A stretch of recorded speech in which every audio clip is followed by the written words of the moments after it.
Oh, hello, donkeys. Let's see. It is 12:32 at night on the East Coast. Technically August 1st. My name is Luke Thomas, and this is the Bellator 263 post-fight show right here on Morning Kombat. Of course, as I mentioned, my name is Luke Thomas. I am merely one half of your hosting duo.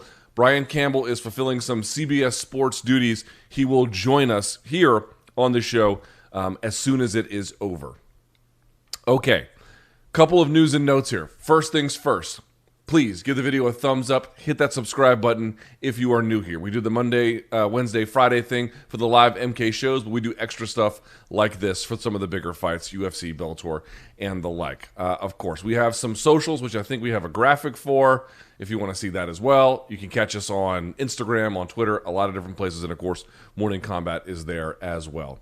Now, Bellator 263 literally just finished moments ago.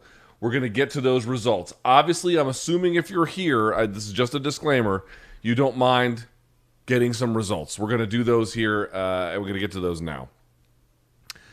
Okay, so let's get to it. Bellator 263 took place at the Forum in Inglewood, sort of like Los Angeles, California, and yeah, AJ McKee wins. He defeats Patricio Pitbull via guillotine choke at 157 of the very first round. Boy, there is a lot to say about this. I don't think anyone... we did CBS Sports HQ earlier today, and they asked me, just sort of different ways about asking how good AJ McKee is. And I was like, well, here's the deal, folks. If he doesn't win tonight, meaning the title, he's going to win eventually. Like it just seems impossible that that's not in his future. But you thought maybe this could have been a bridge too far. Maybe, listen, Patricio Pitbull is 34 years old, but he went into this fight, as not merely the double champ, but this was the other point. Dude, he ran through everyone that was in front of him in that tournament. Now, yeah, you could say Pedro Carvalho, not necessarily the toughest test imaginable for him, but, he did what he was supposed to do with that test, which is, pass it with flying colors. And then Emmanuel Sanchez, tough as nails. They had a tough fight their first go-round. Pitbull demolished him the second time. He couldn't even get it out of the round. And so you thought, okay, well, if he doesn't win tonight, he'll just win later. And then he goes and does this, where they kind of felt each other out at kickboxing range the whole time. But eventually, McKee threw a kick that Pitbull thought was going to the body. So Pitbull brings his hand, drops his level to one side to anticipate the absorption he was going to have to do. And instead it goes to the head. And it rocks him quite badly, as a matter of fact, to the point where McKee thought after that, and maybe another punch or two, I have to go back and look, that Patricio drops. McKee thought he won. He put his hands up like he won, but you see Patricio kind of rally himself there just for a little bit, tries to get off the canvas. And so what happens is he eventually finds himself into the arms of a guillotine, and McKee just kind of stood and pulled. And it wasn't like the most technical pull, because you could see one side of the neck exposed, but like it wasn't fully exposed. It was obviously, listen, he got the job done because you saw Patricio's hand go limp. So it closed the show at 157. Folks, I mean, let's just be clear about something real quick. That is as close to what Conor McGregor did to Jose Aldo as anything I've seen since then. This established figure, just happens to be Brazilian, by the way, but this established figure, the guy, and by the way, featherweight as well, which is kind of funny, dominant for so long, like the division at the time that Jose Aldo was the champion was synonymous with his name. You can't talk about Bellator's featherweight division without talking about what Patricio Pitbull has done in it for the last 11 years almost. I mean, he's been, if not the dominant figure the entire time, he's been one of the more pronounced standouts, and then obviously the last 5 or so years has been really the standout figure. And then AJ McKee goes in there and demolishes him. AJ McKee had a tougher fight against Derek Campos. AJ McKee, I think he made shorter work of Darian Caldwell, but this is one of his easier fights if you just look at the way it went. And yeah, what McGregor did with UFC and then 13 seconds, and it's all obviously orders of magnitude bigger in terms of box office, and maybe you even want to argue for sporting relevancy. There's a debate to be had about that. That's fine. I'm not trying to suggest that they are identical. They are not identical. But proportionally, they're pretty close.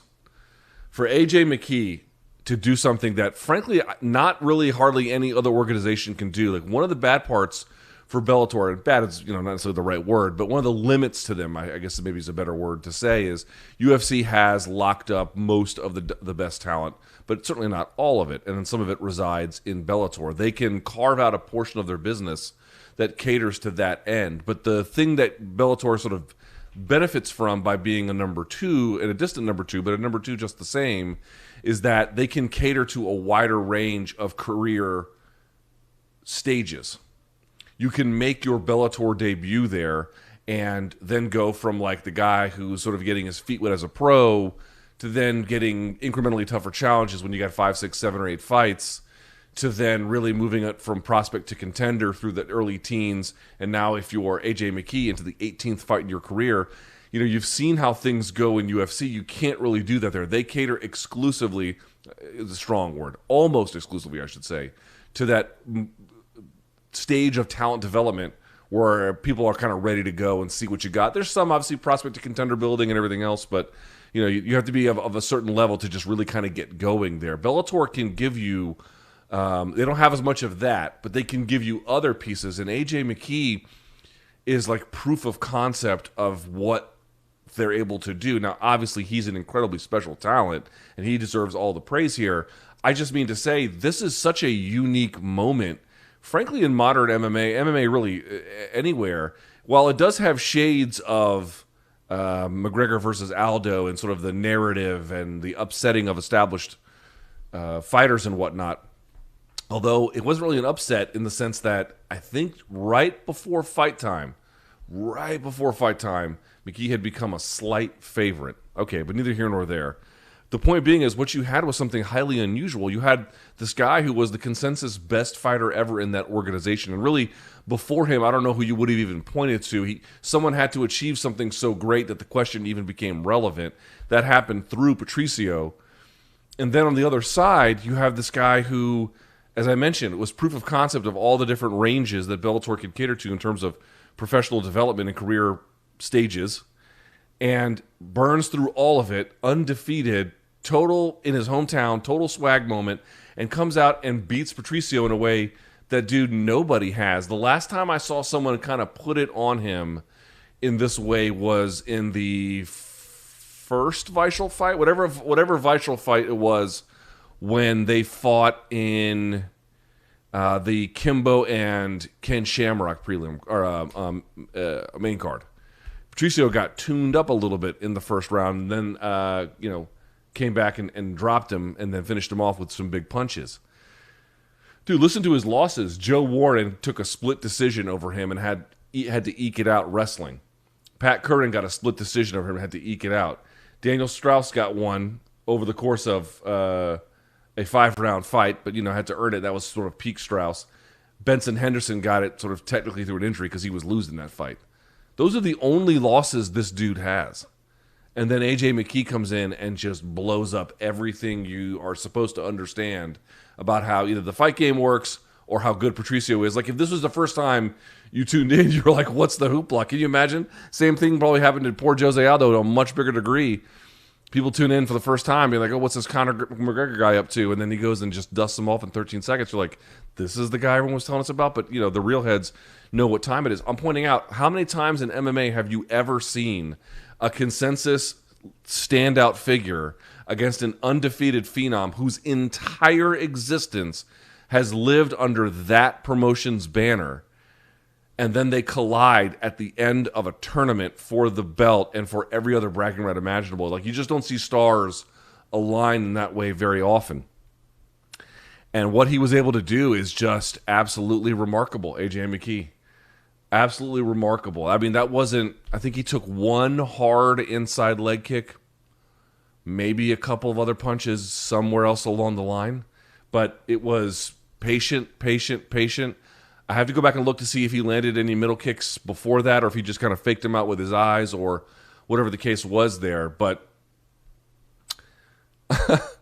you want to call, not that anyone was calling AJ McKee lucky, but like if you wanted to say that, at what point does that argument fall apart under the weight of just the evidence of success? Like, okay, maybe a couple times he got lucky, right? Maybe once there in a round he got a good, the judge's nod or something. But after 18 of these, man, at some point you just, and not that I see a chorus of people denying him, he wasn't quite the troll of the establishment in the way that Conor McGregor was, but to the folks that may have been skeptical, including me to a degree. I mean, what are you supposed to say now? That is one of the more coming of age moments you're going to see in MMA. Frankly, that's one of the better nights that Bellator's had, I'm going to argue, in a fairly long time. In part because of COVID. This was sort of their first.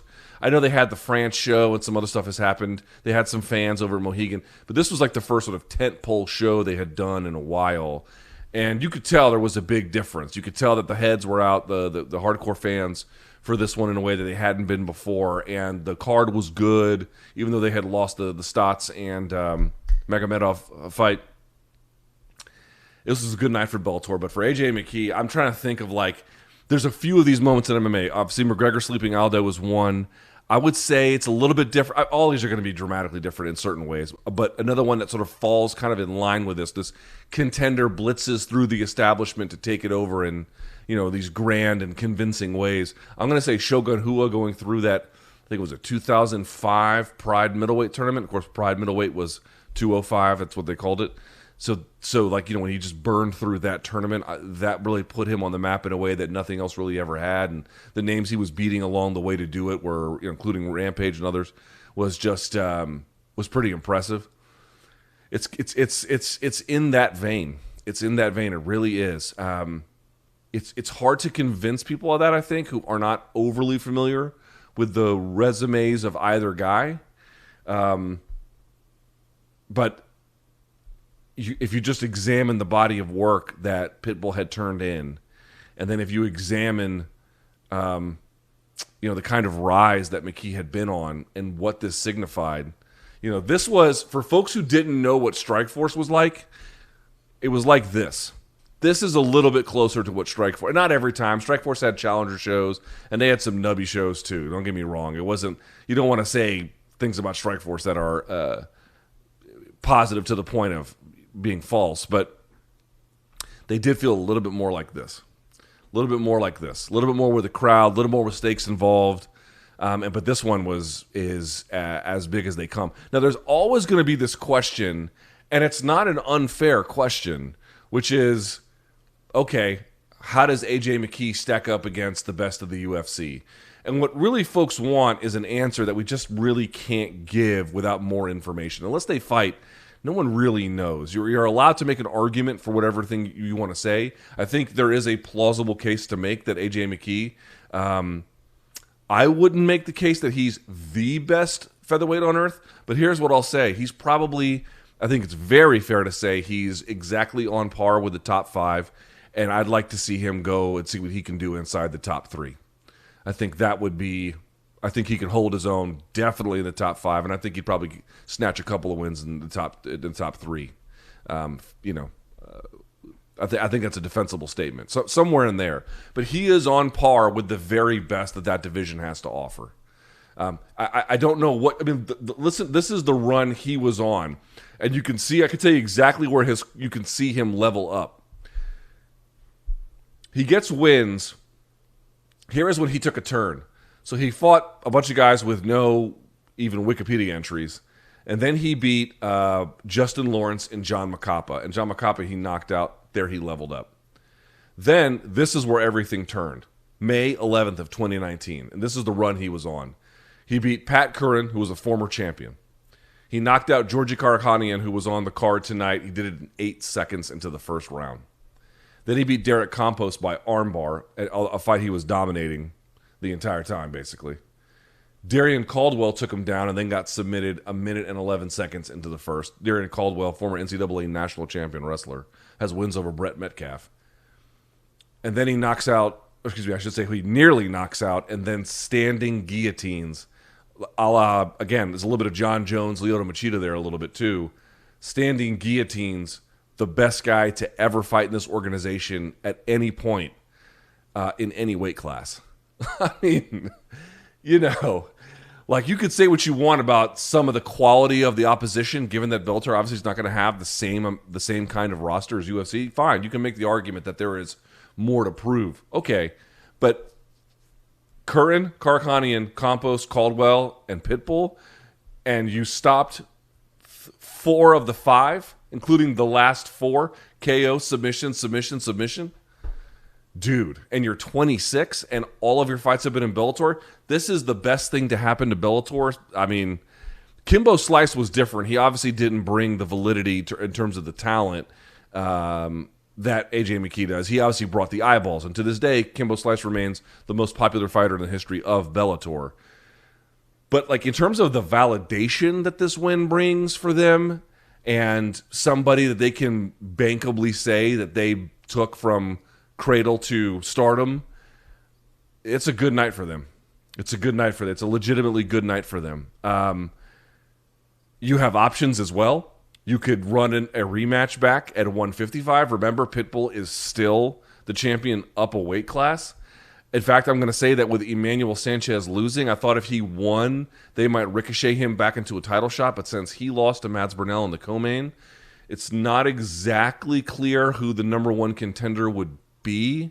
You could maybe argue running it back with Caldwell, but I don't see what the point of that would be exactly. Maybe somebody that Pitbull beat along the way on the other side of the bracket. I don't know. But it looks like 155 might be something that they're looking to hammer home as well. You could run the fight back in that way. I don't know if they'd want to do that or not. I'd be curious to see where Brian's head is at on that. But, you obviously have a lot of other fights you could make up a weight class. But, like, dude, the wind is still at this guy's back. If he can stay healthy and he can stay committed to the craft. I mean, one of the things he showed in this fight that I thought was pretty remarkable was go back and look at the Campos fight, which was not long ago. The Campos fight was in December of 2019. You know what? Almost 2 years, year and a half. That's a long time when someone is that age. They get better so quickly. But if you go back and look, he's just kind of chucking the book at Derek Campos, just throwing all different kinds of offense at him. Some of it stuck, some of it didn't. But it was just kind of like, sort of offense by volume, and it wasn't super strategic in that way. In fact, that's how he ended up getting reversed, but that was also how he set up the triangle in transition. Okay, so you saw the best of him there. Like, to go from that, where undisciplined is a strong word, but it's not as carefully managed as perhaps it could be, especially when you're thinking about what the energy output you might need for a 5-round fight. I picked up on the first minute and a half that this fight took place. I'm like, okay, he's taking his time. This is the right call. This is the right call because you want to keep the volume up if you can, but you want to make sure you stay with what you're good at, which is keeping someone on their toes, but you would want to edit it back a little bit to have enough for the later rounds. He did that and then still found the mark the first time he threw something of, frankly, significance. That's remarkable. No one does that to Pitbull. That is extremely impressive. Even in my wildest imaginations, I thought even that would be a little bit hard to foresee. I thought if he would have won, it would have been wearing him down over time. And by time, I mean 2-3 rounds. If it went to the 4th, we'll have to see. There are still some questions to be asked of him, which is what if someone does wrestle him but avoids the sub and takes him to the 4th round? What will he look like there? A fight like that tonight doesn't really answer that, but it does tell you that in a year and a half since the Campos fight, he showed incredible maturity, incredible patience, that in the year and a half since then, he didn't buckle under the pressure. He didn't buckle with the extra cameras. He didn't buckle with the main event status. When he went into the tournament to see what he was made of, he shined the entire time. As the stage got bigger and as the lights got brighter, his performances matched that through each stage. That is something. That's a special fighter, and that's a historic night for this division. It's a historic night for Bellator and a historic night for grand MMA performances. And by the way, it continues the great trend. This was going to be true really no matter what because this was the end of the tournament, but like really the best weight class in the history of Bellator, I would strongly argue, has been featherweight. There's been incredible standouts in other weight classes, but going back to what Patricio has done, and then Pat Curran and Daniel Strauss, and then now this new era of guys, it's pretty incredible. Okay, I think we have the King of Connecticut joining me from his studio, smiling awkwardly. Do we have him, Jay? Why don't you pot him up here? Is that him? There he is. Hey, I thought, what are we wearing? Was the California Penal League? We're wearing cutoffs? I'm dressed for HQ here, Luke, okay? I see that. Night. You know what? I was not doing HQ, so I was like, I'm not doing that shit. Okay. All right, BC. I've been ranting and rambling about this. Here's what I said. I'm curious to know what you think about it. And, of course, we'll talk more on Monday as we get more details and think about it through all the way. BC, this is as close as I can remember something feeling like Conor McGregor icing Jose Aldo in 13 seconds. A lot of differences, yes. Of course, a million of them. But I haven't felt like that night. I haven't felt today like I had since that night. Agree or disagree? And that was the proper comparison for this fight that I don't think we rightfully picked up on ahead of time, of the sort of defending rock-solid champion that had been the face of the division for so long, and the new upstart, is he for real? Well, we can only find that out if he goes in there and beats that person. So it had that storyline. But, Luke, comparative, yes, because McGregor did it even quicker against Aldo and easier in a way than even A.J. McKee here did, although McKee, like, look, that's why I had that shit-eating grin. I mean, this was remarkable, the ease. Nobody does that to Pitbull, Luke. I really felt like I was trepidatious this week in doing the whole, every once a generation there's a Tiger Woods, a Floyd Mayweather of MMA, all that bullshit, right? Because, it looks good against a certain level of competition. And to your point, when we were making the predictions this week, it's Pitbull, right? You're not going to be able to take those same chances and make certain mistakes and do that. That's why I predicted, okay, McKee would win at basically even odds, but it would be a decision. I thought it would be a different kind of fight. The fact that it went the way it did felt like we literally watched somebody burst through, like for high school football, think Friday Night Lights, Texas, they got the banner and the cheerleaders are holding it and the state champion team comes running out, during the announcements, and they push through and break through the banner. It was like A.J. McKee did that through your TV screen. It was one of those moments where you didn't believe he was going to be able to do that with that level of ease. Now, look, I'm not saying he's the greatest fighter of all time. I'm not saying he's going to go out there tomorrow and do that same thing against Volkanovski or whatever. I mean, it is what it is right now within the storylines of this fight, which was the battle for Bellator history. But as we stand right now, A.J. McKee's the number one pound-for-pound fighter in Bellator. He's the featherweight champion. I think he should fight next to the lightweight champion. He's 2 wins away from owning the record for most wins in Bellator history. He just tied the record for most finishes in Bellator history. I mean, this is a remarkable journey. And when nobody does that to a fighter of Pitbull's caliber, he's only lost in, decisions. And a lot of these, Luke, we talked about in the resume review, the Joe Warren fight, the first Pat Curran. He's the fresher fighter coming on late in these. And you're like, okay, he came up short, but he figured out what he had to do. And it's not that I'm retiring Pitbull. It's not that he couldn't win a rematch. It could look completely differently.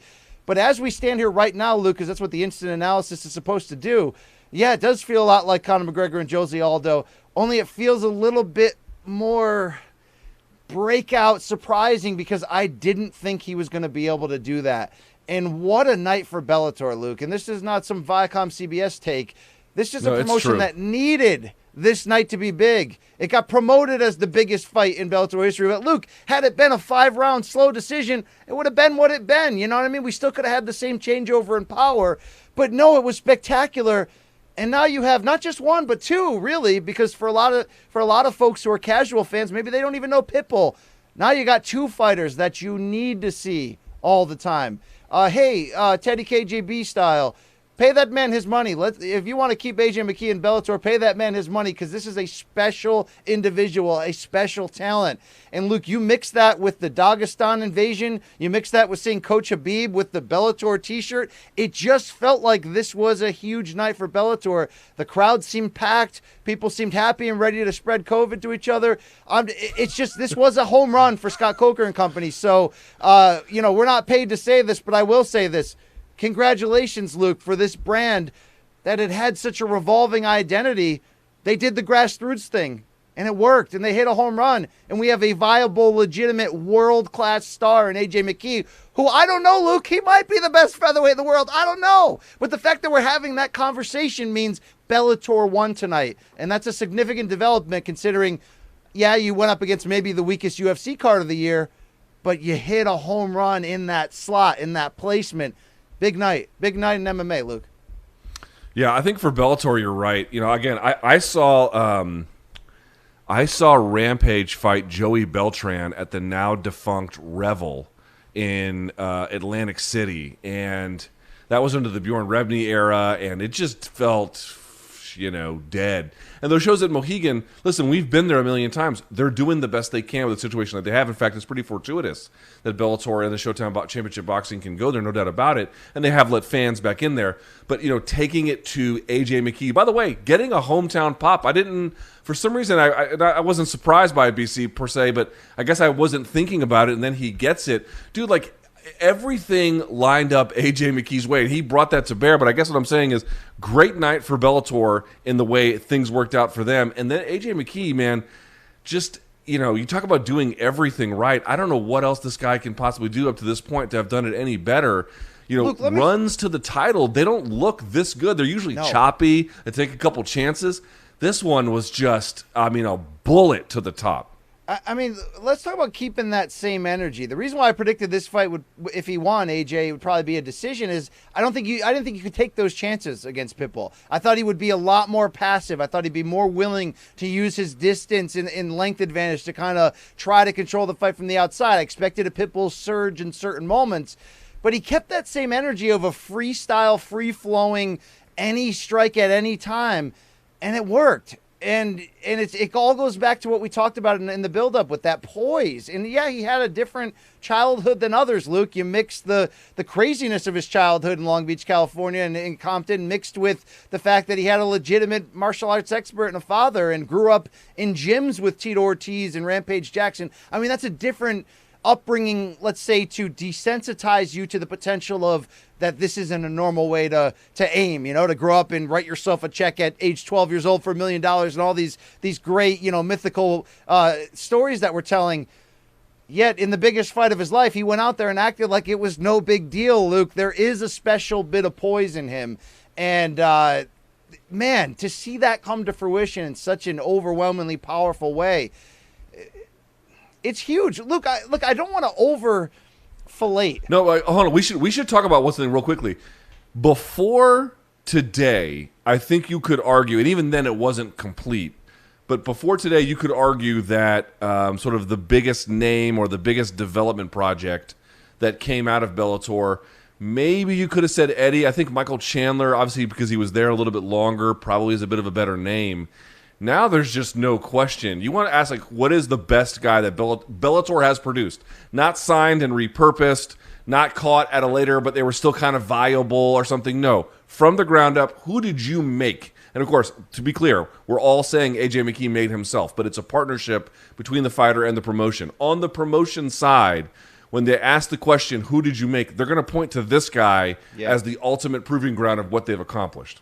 Absolutely. And like I said in the bill, you know, this was what Aaron Pico was supposed to be, and he still might be a champion and a great fighter, but AJ succeeded in a way that, you know, had to even exceed what we thought Pico could do in a best case scenario. I mean, this is perfect grassroots targeting a prospect, signing him, building him up, and then giving him the chance to show you how great he can be. Luke, where I said I didn't want to over-fillet, I don't mean fish fillet, I mean from the standpoint of fellatio on what this means to Bellator, but did you see that piece that Bloody Elbows John S. Nash wrote ahead of there? I don't know if you know this guy is very, look, I don't know, maybe the IRS should go after him. He's probably got some secrets. He's trying to talk about what everybody else is putting down on their tax forms. But, you know, his piece, Luke, really focused on all the things you're talking about, what's at stake in Pitbull McKee. How about just from the standpoint that it could produce the number one fighter in the world in that division and what that could mean for Bellator moving forward?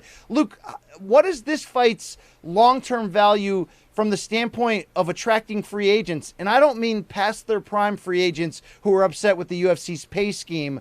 I mean the potential of legitimately, whether they're coming from the UFC or coming from anywhere else, in their prime, people who want to come to Bellator and prove that they're the best in the world in their weight class there because they believe that there are enough fighters in those weight classes. And right now, let's be honest, Bellator's strong at featherweight. They're strong at light heavyweight, right? They've always been pretty darn good at bantamweight. Free agent-wise, you think this has long-term legs potential in building a star this bright? I'll say this. Look, as you said it before, I'll echo it one more time. There is simply no denying, no matter what your preference is as a fight fan, that this was anything other than a great night for Bellator. You can debate how great, in what ways it was great, but you just look at what has happened here, and they're got to be pretty pleased with it. Still, I don't see it as any, and I don't know that Nash necessarily argued this, but to answer your question, as I best understand it, I don't see this as necessarily a tipping point or straw that breaks the camel's back. However, in the spirit of what this means for Bellator as it being a good night, certainly events like this, I think, do two things. One, BC, when you get a guy like McKee making $1 million, we've seen some guys, make interesting choices about their career going from UFC to PFL or just picking up PFL along the way out of the regionals, because it's kind of like a quicker path to $1 million if you can win. Obviously, that's fraught with peril, but it's a decent way to get someone to take the carrot to go forward and work with your organization. So one, he gets $1 million. No one lose sight of that. I think that helps. Obviously, the way that this guy shined like that, that's going to make that division look a whole lot better. And again, as a general notion that Bellator is a place that can put on events that people care about and fights that matter, this had a little bit of, that was the battle for San Jose, but this had a little bit of Kung Lee versus Frank Shamrock feel to it, to a degree in some ways. But I guess what I'm pointing out is, sure, it matters, it helps, it's great, but more would need to happen. I think what you would look at here is, if I'm a coach and I got really good guys in my gym, and we'll talk about this with the Russians here in just a second, BC, and I would say, you know what? This guy may want to go and do UFC or Contender Series or whatever, but we can just do this path with Bellator if we want, where we can get the guidance we need at the various different career stages, something I thought Paige Van Zandt could have benefited from even at a more developed stage, and I think that could send a positive message about getting guys a little bit earlier in the recruitment process. That's fair. Okay. I've got a couple questions for you, Luke. Is that all right on the show right now? Yeah, let's do it. Okay. Look, would you agree with me that as dominant as AJ was in this fight, we still didn't necessarily get an answer to a ton of our questions because it was a 2-minute 100%. fight that was slow early. So do you think this says that AJ's ceiling is even bigger than we thought it could be, or still unknown based on the surprising nature of this outcome? It could be a little bit of both. What's Conor McGregor's, to borrow the term I use all the time, upper bound limit? Well, dude, when he was shining at his best, it seemed like in those moments, on those nights, he was unbeatable, it felt like. But then when he kind of came back to earth, you got a sense that he's obviously a very good lightweight, but not the best one on earth. Now, I don't know where McKee stands. I told the audience right before you came on, BC, when folks ask me how good is he, I say he's on par with their top 5. I don't know which ones he would beat. Maybe none of them. Maybe all of them. I don't know. But I think he's probably in that level. Somewhere in that space is where I think he deserves to go, and you can argue about where. I guess I would just say, BC, I don't know. I don't know what else to say. What was the other part of your question? All right, I've got 3 questions. That was the first. Number 2, Luke, if you're Scott Coker and company, and I think this is worth debating, do you run this back at 55 for the belt? Right. Is that the smart move based on, I mean, if Pitbull wins, you could go to a trilogy, and you still have AJ as the featherweight champion, but what if you're basically taking 2 belts out of Pitbull's hands? It does prop up McKee even more as the guy. What do you do next if you're Coker? Do you have to go right to making a 26-year-old a champ? I don't think you do. You do. Because you want to. Don't you want to see him against the other side of the bracket first? Don't you want to see him against? That was the other part. You could see him against the other side of the bracket, and like the thing that sucked was I said this earlier. Emmanuel Sanchez lost. I thought if he won, he could have put himself in a spot. I will say this though, dude. Mads Burnell, I did not think he won 30-27. I thought 29-28 was defensible. Clearly, he took the 3rd round. The 2nd round was the swing round. I don't know how the fuck they gave him the first, but whatever. Still, he showed himself to be resilient under pressure. He has good takedowns. He has good top control. He's got great submissions, which means he probably has some decent submission defense. That would be an interesting fight against McKee. The problem is there just isn't an obvious number one guy at 145 you would point to. You just think, oh, what's another big fight you could make? You could do the champ fight up at 155. Yeah, but do you want to burn that thing right away? That seems like a bit of a waste, no? Fair point. A fair point. All right. What if Patricio? This isn't my third one, but what if Patricio said, "F it, I'm going down to 35 to become the first 3-division champion," and then we did McKee versus Patricky for the vacant title at lightweight? See, I could be a matchmaker, Luke. I'm, matchmaker. Make me a match. That's what I do. Luke, my third and final question to your bitch ass is 5-0. You can admit the resume review resume review curse is real because Pitbull didn't just Porky lose. Pig, you just spit that sentence out even worse. Pitbull didn't just lose by decision, Luke. He got put to sleep with his own finishing move, bro. Resume review. You know what I'm saying, bro? Who's next? Okay, you want to put a Canadian under the spotlight? How about I put you under? How about I put your career under the resume review? Yeah, I've already taken all the L's that are possible. Don't worry. There's not many more you can hand out that I haven't already seen. Listen, I'll say this. Certainly the timing has been hilarious in the way that we have picked these targets. But I think, in a matter of seriousness, obviously I don't believe in curses because they're not real, but it is funny that we keep getting these guys. BC, because this is the truth. All the fights we've picked, we kind of knew that the fights were big, right? So we kind of knew, we want to do this one, UFC or Bellator, whatever it is.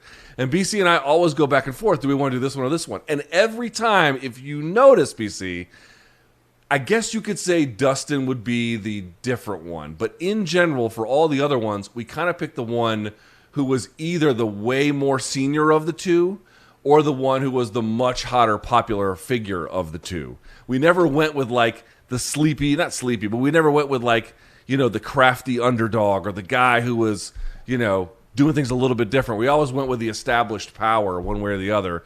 And it has blown up in our faces. I'll say this. It was the right call to do the Patricio Pitbull resume review. His career, especially after taking the L he did today, which was, to your point, and I said it too, no one beats him like that.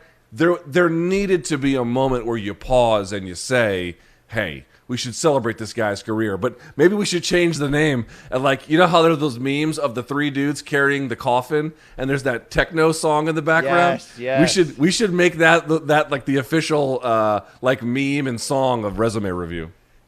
Final question from me. I don't know if you can see in that Zoom window that producer Jay, by the way, is producing this post show. Jay going with the sleeveless T-shirt, "Sun's out, guns out." You into that, Luke? He looks like he looks like he's cooking ketamine on his stove. I mean, could you be a worse Jay, human can being? you bring in that camera? Do you have that ability here, Jay, to bring in your own camera? Wow, Jay wearing a 1980s cutoff. This is great. Yeah. All right, let's go down this card, just the main card real quickly, BC, and see what you think, and then we'll call it a day here on this post-fight show. All right, so we talked about the main event to death. We'll have more to say on Monday. Very quickly, Mads Burnell, Emmanuel Sanchez. Are you with me? Again, no problems with Burnell winning. It's fine. But round one, how? No. Round one, he here's what I'll tell you. He did good in round one. He stood with Emmanuel and decided to attempt to trade evenly with him. Only it wasn't even. Emmanuel Sanchez won round one. So I don't understand that, Luke. I thought, though, that he did control 2 and 3. It's one thing for Mads in the interview afterwards to say, you all say I'm just a submission guy. I can box, too. Well, you won the fight because you wrestled. That's what you did. I thought his control and his activity from top position was what should have won him that fight. I do understand people on Twitter coming at me saying you're overlooking Emmanuel Sanchez's offense from the bottom. But, Burnell controlled the fight, put the guy exactly where he wanted to do, and got the win and was brave in spots when he needed to be. Luke, that's 7 in a row for him. This guy's streaking and peaking. He's good.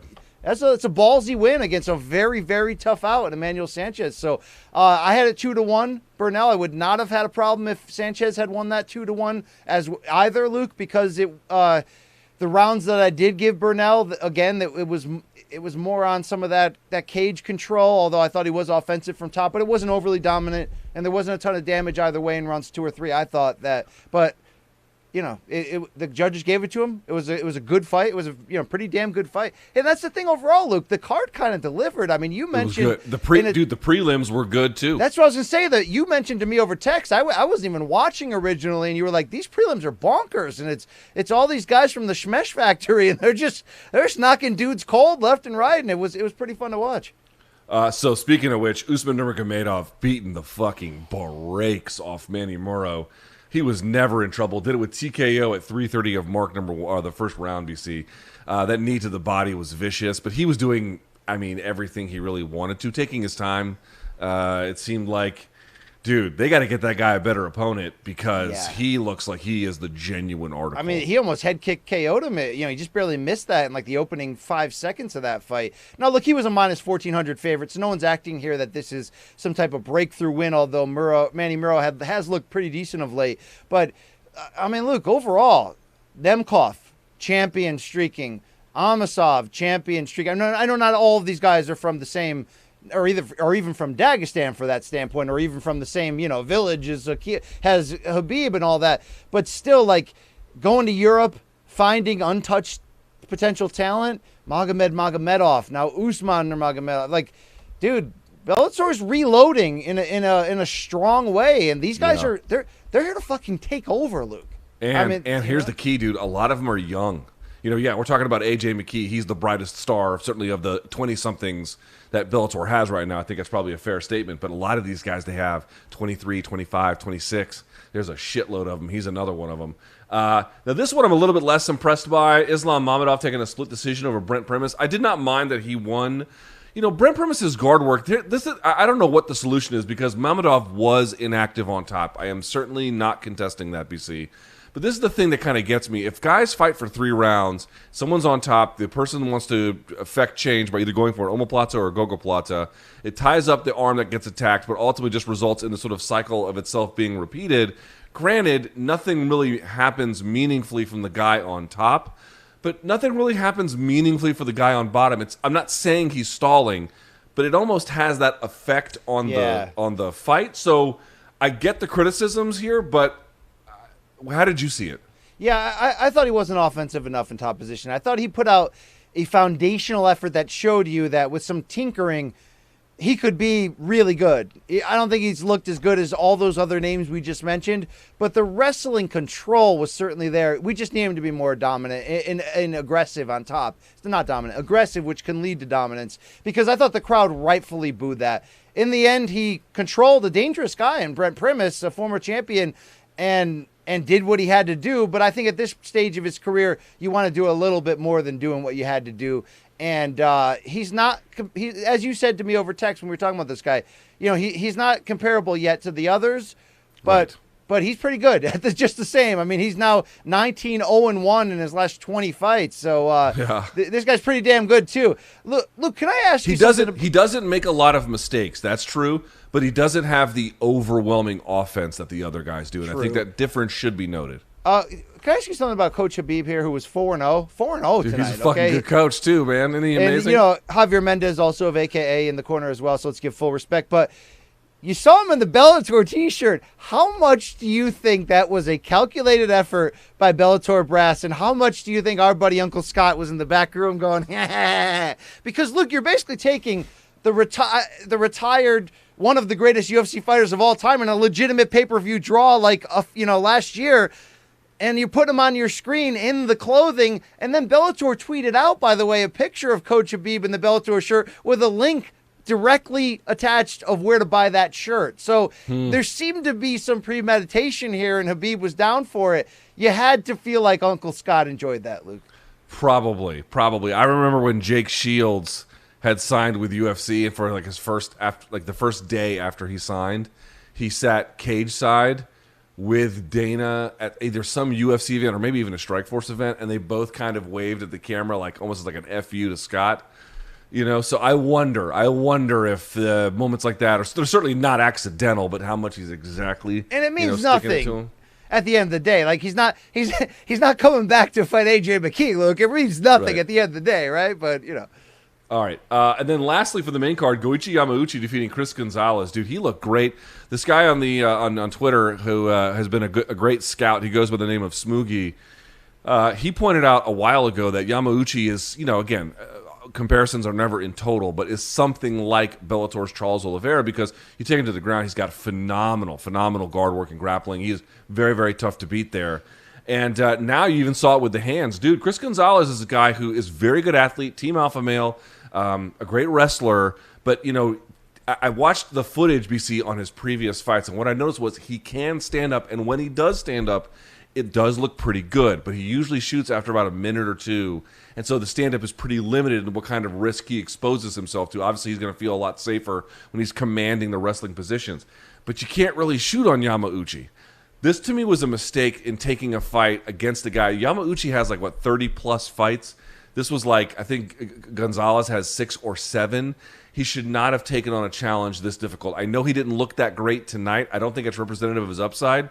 But this one got out of hand on him fast, and credit to Yamauchi, great boxing by him. Yeah, that was a great performance. And Yamauchi is a guy who I feel like's been around forever. Then you look him up, Luke, he's only 28 years old. And yeah, there's losses to Michael Chandler or Bubba Jenkins, but he's been able to rebound from losses and put together 3-4 fight win streaks. So this was a very strong win, especially to see him that offensive and go after it and put him away. And you can see, the giddiness and happiness in the interviews afterwards. Although Big John was really cozy in this Delta variant season. Big John's putting arms around guys come here, come hug the big Papa Bear for the interview. I mean, can we get one of those long sticks maybe during this? It was funny on the broadcast, Luke. Not too funny because I don't want to see anybody die, but when Moro's we're following all California COVID rules, and then behind them, there's all these people in the front row with backwards hats, and they're doing crotch chops and stuff, and they're rubbing up against each other without masks, and Luke, there's so much drama in the LBC. You know what I'm saying? All right, so Yamauchi gets a great win, and dude, these prelims, you can go to all of them, but the two that stood out to me. One, Gaji Rabadanov defeating Daniel Carey. This guy looked like an absolute dynamo. He was so careful about how he measured range. He got it super quickly. You could see him touching him up and getting closer and closer, and found the left hook off the kick and just one hitter quittered him. And then the little brother of Zabit Magomedsharipov. How about Kasan Magomedsharipov, BC? Getting a TKO, again, complete control the entire time, 4:21 of round number 2. Good chance you'll be seeing these Dagestanis and Have You Seen the Shit on Monday's Morning Combat. This was some devastating shit, Luke. I liked it a lot. All right. Just to circle back to the main event before we call it a day here on the show, BC, the thing I would say is it stood out to me, I do think the range did play a role. And when we say the range, I mean the difference in their height and reach. Both guys were playing in kickboxing range because I thought actually the game plan of McKee was really smart.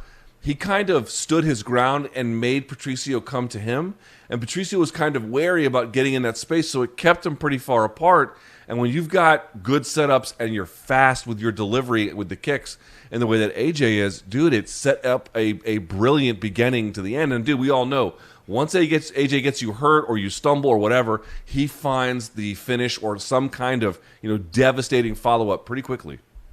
Yeah, I mean, that's where I said something. It's it's not the first time Pitbull had fought a guy, this much bigger than him, but it's the first time he fought a guy this much bigger than him who's dynamic and athletic enough and risky enough to go after us. I think Pitbull thought in his heart of hearts, Luke, and obviously this is a humbling loss for him, that he was going to see AJ try some of that stuff.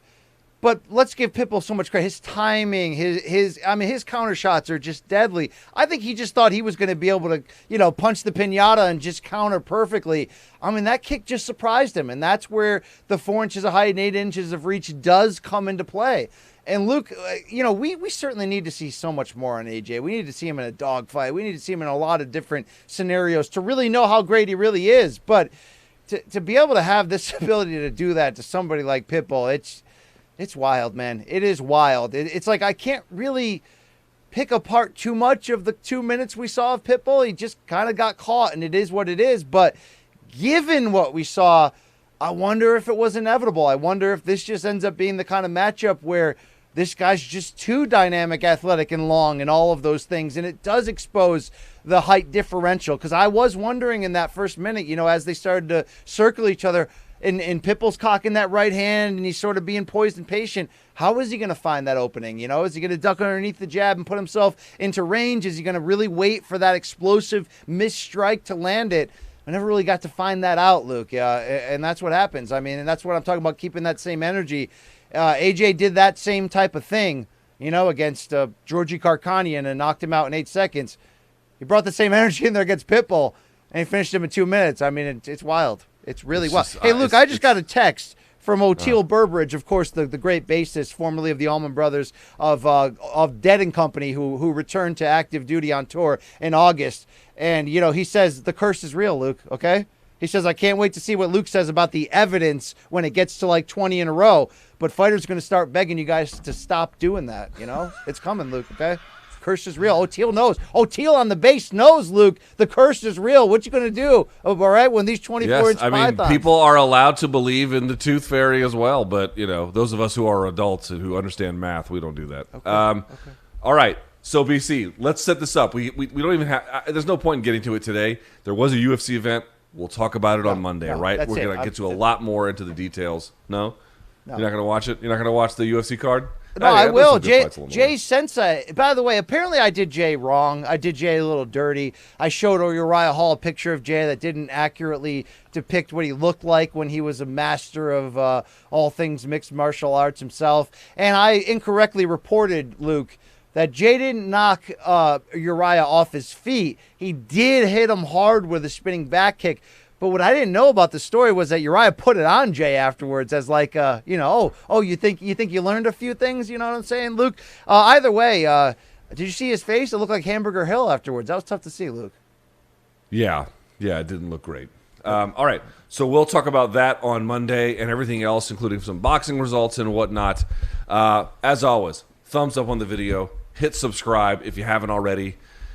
And, Bellator 263 in the books. A night that Bellator needed, a night that Bellator got, and one of the most historic nights for prospect turned contender turned champion developments you're going to see anytime soon. That is the King of Connecticut. I want to thank everyone involved on the Molka side, the Showtime side, the CBS Sports side. We're back Monday, 11 a.m. in the East. Email us, morningcombat@gmail.com if you want to.